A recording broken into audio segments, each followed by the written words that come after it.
Se c'è una città veneta con una forte tradizione musicale in tutte le sue forme, questa è Verona. Grazie alla sua collocazione geografica, questa città è stata il palcoscenico di molti personaggi jazz memorabili.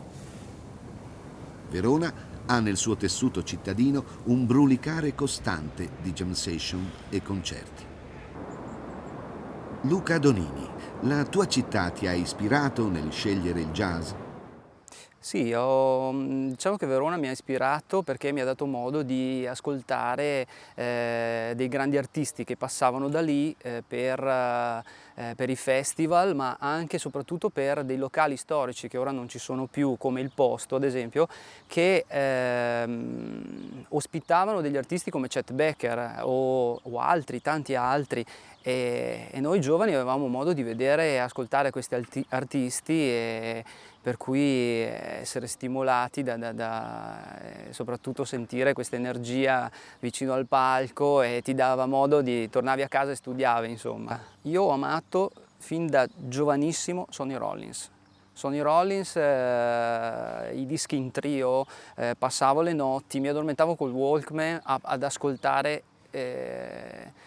il trio di Sonny Rollins o dischi come The Bridge o tanti altri. Io li ho ascoltati tutti, addirittura imparavo a memoria tutti i soli, li cantavo, così era una cosa che tra l'altro alla mia età, dove molti giovani della mia età quando ascoltavo queste cose mi dicevano: ma cosa ascolti, ma che roba è questa? Però era una cosa che mi girava dentro e io passavo ore ad ascoltare questa musica. Il mio rapporto con la composizione jazz è molto, molto viscerale, cioè io quando scrivo entro in una dimensione mia dove escono tutte quante le cose che hanno fatto la mia vita, cioè io ho studiato musica classica, ho fatto dalla musica classica al jazz, al rhythm and blues e poi alla fine credo che escano tutte le tue esperienze, ma soprattutto anche tutta la tua vita, tutte le cose. È una cosa molto intima, ecco.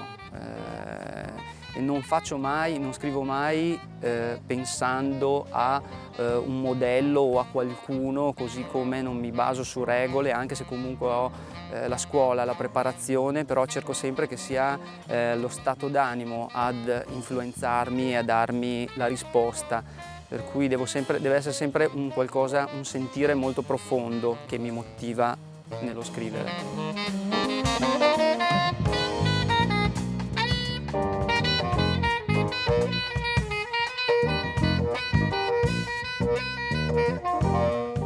L'Italia secondo me ha delle grandi potenzialità, abbiamo dei grandissimi musicisti, molti prendono e vanno all'estero, vanno in Francia, ho molti amici che sono partiti e sono andati in Francia.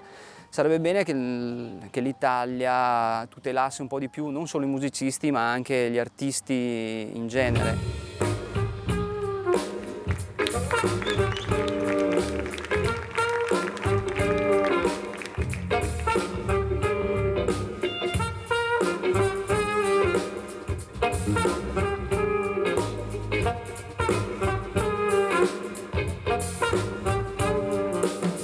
Sono andato a Parigi perché stavo con una ragazza che si è trasferita a Parigi e l'ho seguita e per un po' avevo smesso anche di fare concerti, avevo ripreso a studiare, stavo a casa e frequentavo la città in un altro ambiente.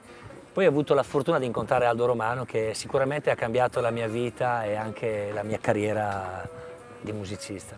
Io Verona l'ho scelta quasi casualmente perché in un certo periodo della mia vita, quando abitavo a Pordenone, volevo cambiare città e avevo fatto delle serate con Lorenzo Conte, un bassista di Verona, che me l'ha consigliata in un certo senso. Suonando a Verona con lui ho visto che era una città bellissima, che già conoscevo ovviamente, però mi ha sorpreso ancora una volta e poi ho valutato anche la posizione strategica della città, per cui l'ho scelta.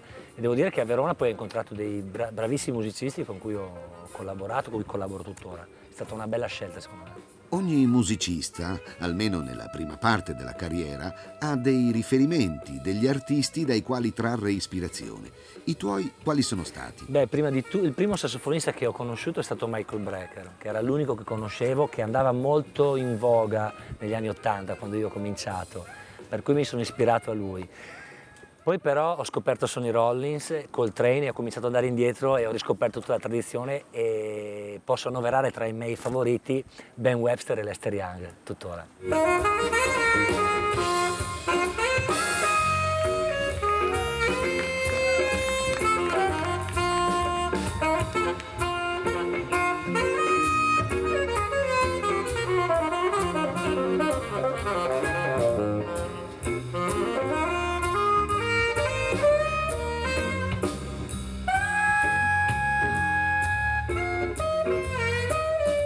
Cosa ti piacerebbe fare che ancora non hai fatto?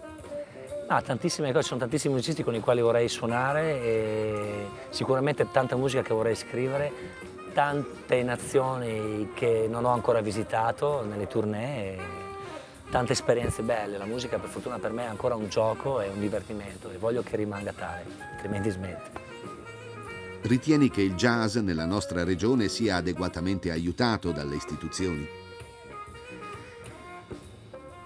Qui tocchiamo un tasto dolente perché non è solo la nostra regione, ma è un po' tutta la struttura italiana, che poi posso dirlo perché facendo il paragone con la Francia noi siamo molto indietro, ma questo vale per l'arte in generale, nonostante abbiamo un patrimonio, ma non parlo del patrimonio jazzistico che comunque è notevole, abbiamo un patrimonio artistico immenso e tutto è lasciato un po' al caso, alla disorganizzazione, mi dispiace dirlo ma è così.